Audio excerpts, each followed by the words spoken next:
فيلم تومب ادفنجرر. بتدور احداث الفيلم على مجموعه من الشباب كانوا مصابين بلعنه غريبه، وهي انه في خلال 30 سنه هم واي اجيال قادمه هيتعرضوا للموت، ولكن اللعنه دي ممكن تتكسر عن طريق انهم يلاقوا العلاج الروحاني اللي موجود في مكان بعيد قوي في الجبل. وكمان صعب قوي عليهم انهم يقدروا يوصلوا للمكان ده، وده بسبب انهم بيواجهوا صعوبات كتير في طريقهم عشان يقدروا يوصلوا للعلاج ده، وكانوا شبه هيموتوا من كتر الصعوبات دي، وهم اصلا مهددين بالموت بسبب اللعنه. يا ترى ايه اللي هيحصل معاهم وايه الرحله وهيعيشوا ولا لا؟ بنشوف واحد اسمه باي كان عمال يمشي ورا بنت جميله وهو كان منجذب ليها قوي، وبنشوفها وهي بتنط في الميه وبعدها بينط باي وراها، وكانوا هما الاتنين عمالين بيحبوا في بعض. وساعتها البرق بيضرب ظهر وكتف البنت دي، وبتتعمل علامه غريبه على ظهرها، وبعدها الارض بتنشق وبتبلع البنت دي. وكان باي بيحاول انه ينقذها وكان ماسك ايديها، لكنها بتتبلع في الارض. وبعدها بنكتشف ان البي كان بيحلم، وان البنت الحلوه دي كانت من محض خياله، وده بسبب انه عمره ما شاف بنت حلوه قبل كده. وبعد كده بيروح يقابل صاحبه كاي، وبيلاقي ناس بلطجيه موجودين في البيت، وبنعرف ان عيله باي خدوا فلوس كتير من الراجل ده وما رجعهاش ليه، وعشان باي ما كانش معاه فلوس يقدر يسد بيها الدين بيطلب من الراجل وقت زياده عشان يسد اللي عليه. بس الراجل عارف ان الوقت مش هيخليه ياخد فلوسه، وكان شايف ان ده حل مش مضمون. عشان كده بيتكلم مع باي وبيقول له ان في الجبل في عظمه روحيه، والعظمه دي ممكن تخلي اي شخص يكون خالد للابد، والراجل ده عايز يكون خالد للابد. وبيقول له لو عرفت تجيب العظمه دي زي ما قلت لك انا هسامح في الفلوس ومش هطلب منك حاجه تاني. وهنا بيضطر باي اللي ما كانش في ايده حل تاني انه يوافق طبعا، وكان عمال بيفكر مع اصحابه في طريقه يعرفوا يوصلوا بيها للمكان ده، وده عن طريق انهم يلاقوا خريطه للمكان. والعيله بتاعته كلهم عرفوا اللي مطلوب منه عشان يسد الفلوس. وبعد شويه بيشوف واحده اسمها شيرلي، واول ما بيشوفها بيعجب بيها على طول، وده بسبب انها كانت شبه اللي شافها في الحلم. وبيروح هو وصاحبه عندها وبيتكلموا معاها انهم عايزين يلاقوا العظمه الروحيه دي، وبيطلبوا منها المساعده. وبنعرف انها كان معاها خريطه قديمه من ايام جدودها، وهي دي الوسيله اللي هتساعدهم يوصلوا للجبل ده. وكمان بتقرر شيرلي انها تروح معاهم، وكلهم بيركبوا السفينه وبتبدا مغامرتهم في اكتشاف العظمه الروحيه. ولما كانوا في طريقهم في المركب بتلاحظ شيرلي حاجه غريبه في البوصله بتاعتها، وهنا بتكون شاكه انهم تايهين، والمركب بتتحرك بيهم حركات غريبه وكله بيقع على الارض وبيخاف. وهنا بيكونوا كلهم عارفين ان اللي بيعمل كده في المركب مخلوقات كتير مرعبه في الميه، وبيطلب باي من كل اللي موجودين انهم يستخبوا. وساعتها بيهجم عليهم وحش كبير، وهنا بتفقد شيرلي سيطرتها على نفسها وكانت هتقع في الميه، وبتقدر شيرلي انها تمسك في المركب على اخر لحظه، وبيقدم باي ايده ليها وبينقذها. وهنا بيتجمعوا كلهم مع بعض وبيكونوا جاهزين انهم يهجموا على الوحش، بس الوحش بيفاجئهم وبيطلع من تحت الميه وبيخبط المركب جامد وبيحطم الجزء الامامي منه، وبعدها بيطلع على المركب وبيهجم عليهم. والغريب انه كان باين على الوحش انه تركيبه من كذا حيوان تاني كلهم متجمعين بحمض نووي واحد في وحش واحد. وكان الفريق ده كل واحد فيهم بيحاول انه يضرب الوحش، لكن جسم الوحش كان قوي ومحدش عارف يخترقه. والمفروض ان افضل طريقه للتغلب على وحش زي كده هو انه يتضرب في العين عشان ما يشوفهمش ويهجم عليهم، وبرضه عشان جسمه قوي وعينه هتكون اضعف من باقي جسمه. وبنشوف شيرلي وهي بترمي سهم فيه قنبله على الوحش، والضربه دي بتوجع الوحش قوي، عشان كده بيهرب من قدامهم وبينزل الميه من تاني. وكان متضايق وغضبان جدا، وبيقرر انه يهجم عليهم وهو في الميه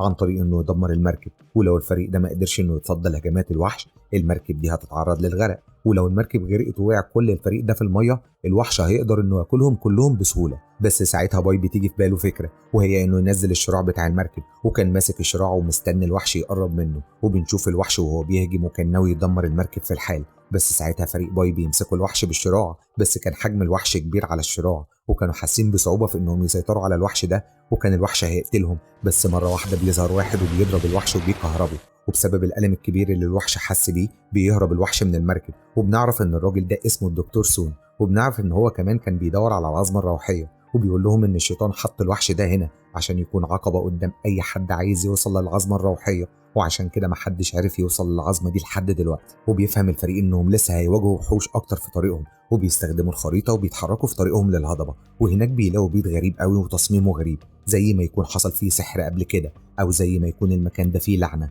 بس هما كانوا مش مهتمين بالبيت، وكان كل اللي هممهم انهم يلاقوا العظمه الروحيه. عشان كده بيدخلوا البيت اللي ما كانش جواه حد، ولكن كان باين من تصميم البيت انه مليان اسرار، زي انك تدوس على حاجه او تحرك حاجه فتفتح باب. وفعلا بيتفتح قدامهم باب سري، وبينزلوا يلاقوا قدامهم كهف وكان شكله مهجور، وكان قدامهم باب ومش عارفين يفتحوه. وكان بيحاول باي انه يفتح الباب بالمفتاح ده، بس كل واحد فيهم كان خايف، وكلهم كانوا متوقعين تحصل اي حاجه، مثلا ممكن يكون في فخ لو باي عمل حاجه غلط وهو بيفتح الباب. ولكن لحسن حظهم بيعرف باي انه يفتح الباب.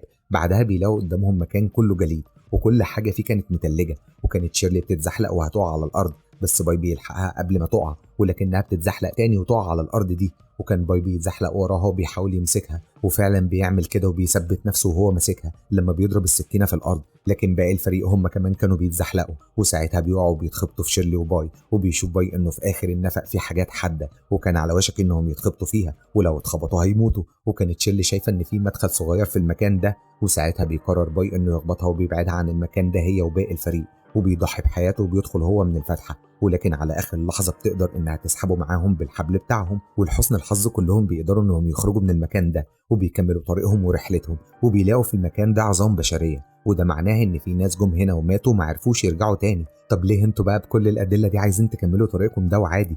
وبيكملوا طريقهم وبيوصلوا للمكان اللي كان متحدد على الخريطه، وكان المكان ضلمه، وبيلاقي باي فتحه في السقف وكانت منوره على مكان في الارض، وكان المكان متغطي بتراب. عشان كده بيبدا هو واللي معاه انهم يحفروا في التراب، وكانوا متاكدين انهم هيلاقوا حاجه عليها القيمه تحت التراب ده، وبيلاقوا قفل وبيقدروا انهم يفتحوه بالمفتاح. وكانوا سامعين صوت غريب ومخيف، وهنا كله كان خايف وحاسس بالخطر. وساعتها بيلاقوا قدامهم كائنات غريبه، لا هي كلاب ولا ثعالب، وكانت عينيهم لونها احمر وناويين يهجموا على باي واللي معاه. وكانوا كلهم عمالين يحاولوا يقتلوا الكلاب اللي كان عددهم كتير قوي، لحد ما بيقدروا انهم يولعوا نار، وكانوا ماسكينها زي الكشاف في ايديهم، وبيها بيقدروا انهم يبعدوا الكلاب من قدامهم. وما كانش فيه قدامهم طريق للهروب من المكان ده الا عن طريق الفتحه اللي كانت فوق في السقف، وكان في شجره فوق الفتحه دي. وساعتها بيقرروا انهم يمسكوا في فروع الشجره دي عشان يهربوا، ولكن فروع الشجره دي مش بتقدر تستحملهم وهم بيطلعوا، عشان كده الفتحه دي بتنهار عليهم وبيدخل ضوء الشمس للمكان.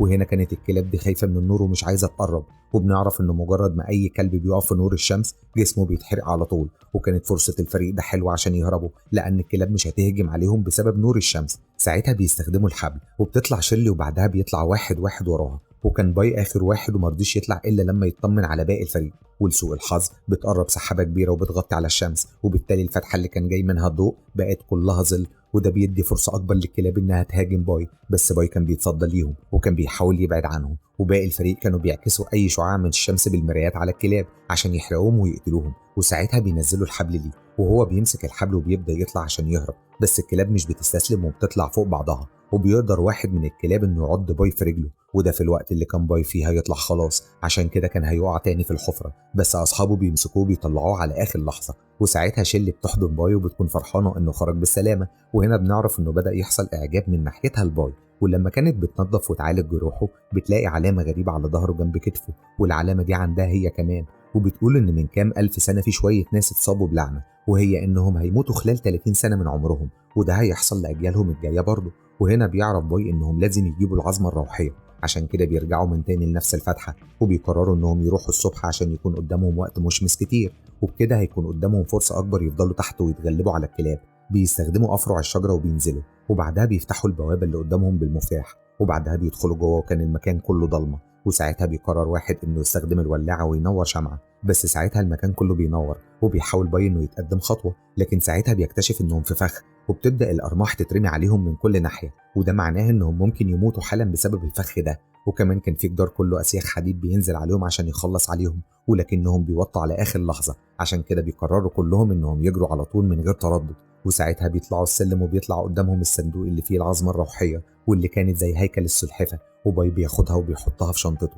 وهنا بيلاقوا قدامهم عدد كبير من العناكب الكبيره، بس العناكب مش بتهجم على اي حد، لا دي بتهجم بس على الشخص اللي معاه العظمه الروحيه، عشان كده كلهم كانوا عمالين بيرموا العظمه من واحد للتاني عشان العنكبوت ما يهجمش على حد معين، وبيفضلوا متابعين الخطه دي. وكمان كانت شيرلي بترمي السهام على العناكب، وكانت عماله تبعدهم عن باي لحد ما بيقدروا يوصلوا للسلم وبيطلعوا من الحفره، الا شيرلي اللي العناكب بتمسكها بالخيوط الحرير وبتوقعها من على السلم، ولكن باي بينزل وراها وبيساعدها، وبينزل باقي الفريق تاني، والبوابه بتتقفل عليهم، وبيكونوا محتاجين انهم يتخلصوا من العناكب دي، عشان كده الدكتور بيقول لهم انهم يستخبوا ورا الباب الحديد ده، وكلهم بيعملوا كده وبيستخبوا، وهو كان عمال بيهرب من العناكب، وكان معاه عبوه فيها بنزين وعمال بيرش منها عليهم وعلى الارض عشان يولع فيهم. وساعتها بيجري الدكتور عليهم، وباي بيرمي الولاعه عليهم وبيولع فيهم، وكانت كل العناكب بتموت وتتحرق، بس المشكله ان الاكسجين كان بينقص في المكان ده، ولو محدش فيهم قدر يتصرف كلهم هيموتوا مخنوقين من قله الاكسجين. ولما كانوا واقفين